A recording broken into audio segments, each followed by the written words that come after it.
కాదమ్మా, ఈ ఊర్లో ఉండే వాళ్ళందరికీ పట్టాదారు పాస్ పుస్తకాలు ఇచ్చారా లేదా? లేదు, ఇవ్వలేదు. ఏంటా చేసి ఏం ఆర్గనైజ్ చేశావు? టోటల్గా ఈ రాయవరంలో మనకు 900 వచ్చాయి సార్ హ్యామ్లెట్కి. ఈరోజు ఈ గ్రామంలో ఎన్ని వచ్చాయి? మొత్తం పంచాయతీ అయితే 2033 వచ్చాయి సార్. 2033 వచ్చాయి సార్. అవును, దాంట్లో 1873 కరెక్ట్గా ఉన్న పాస్బుక్స్ ఉన్నాయి సార్. 1873 సార్. 1873 సార్. ఇప్పుడు ఎంతమందికి ఇచ్చావు ఇక్కడ? సార్ మొత్తం ఈకేవైసీ అయింది 900 మందికి సార్. పొద్దున్న నుండి మనం చేయించింది వాళ్ళకి మాత్రమే పంపిణీ చేశాం సార్. ఈకేవైసీ చేసి ఇప్పుడు 900 ఎక్కడ లేరు? ఎంతమంది వచ్చారు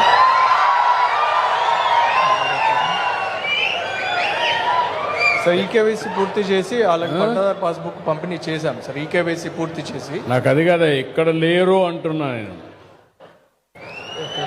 నువ్వు చేసిన తర్వాత వాళ్ళందరినీ తీసుకొచ్చే బాధ్యత నీది.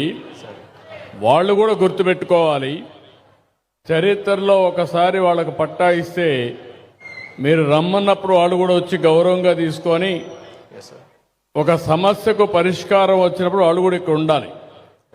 అది నీ లోపమో వాళ్ళ లోపమో నాకు అర్థం కాలేదు. రెవెన్యూ డిపార్ట్మెంట్ ఇలాంటి లోపాలన్నీ కరెక్ట్ చేసుకోవాలి. భవిష్యత్తులో ఇలాంటి ఉంటే మాత్రం చాలా సీరియస్గా ఉంటుంది. నేను చాలాసార్లు చెప్పాను, శాశ్వతంగా ఈ సమస్యకు పరిష్కార మార్గం పెట్టాలనుకుంటున్నాను. మళ్ళా ఇండ్ల దగ్గర ఇవ్వాల్సిన పని లేదు, ఆఫీసులు ఇవ్వాల్సిన పని లేదు. గ్రామ సభలోనే ఇవ్వాలా, గ్రామ సభలో చదివినిపించాలా.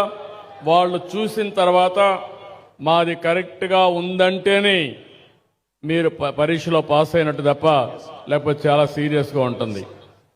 నేను చాలా స్పష్టంగా చెప్తున్నా అందరికి. ఎందుకు వచ్చారంటే మీరు ఇలాంటి చేస్తారని తెలిసే నేను నేరుగా ఇక్కడికి వచ్చా.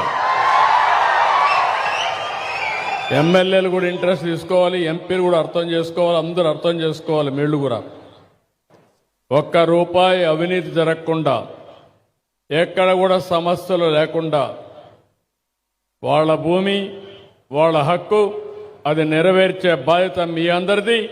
దాన్ని సూపర్వైజ్ చేసే బాధ్యత నాది. ఈ విషయం మీరు గుర్తుపెట్టుకోవాలి. ఇంకోసారి జరగకుండా చూసుకోండి. Be clear. ఓకే అమ్మా, కూర్చోటి చెప్తాను, మాట్లాడతాను.